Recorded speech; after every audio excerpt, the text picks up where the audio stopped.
Is there anything, say they get around in a meeting management and they say, right, we now need to prioritise this for Saturday, Twickenham. In terms of personnel, is it like get as much weight into that scrum as possible? Are there certain selections you make in the front row where you might have a kind of lesser player around the pitch but better scrummager? Could you give us an insight into what he's working with there? Yeah, look, I think if you look, you know, Tig has obviously been our out-and-out tight head and rightfully so. You know, technically, Finlay Bealham is a seriously good scrummager. Right. You know what I mean? And I think, you know, do you look at having him come in on the bench? You know what I mean? He is technically really excellent with regard to scrummaging. Obviously very experienced. You know what I mean? A lot of caps under his belt as well.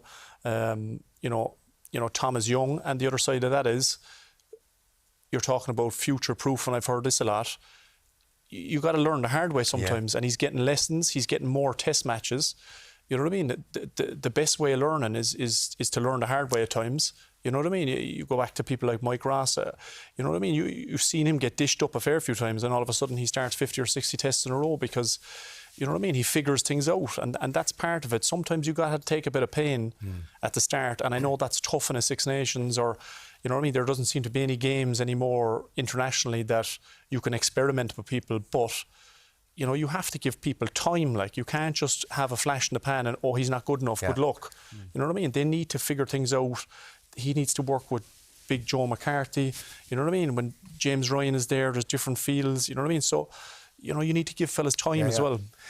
Poor Mike Ross watching at home. He was never dished up in a match. Refute that now. He'd be the first fella. Yeah, he was.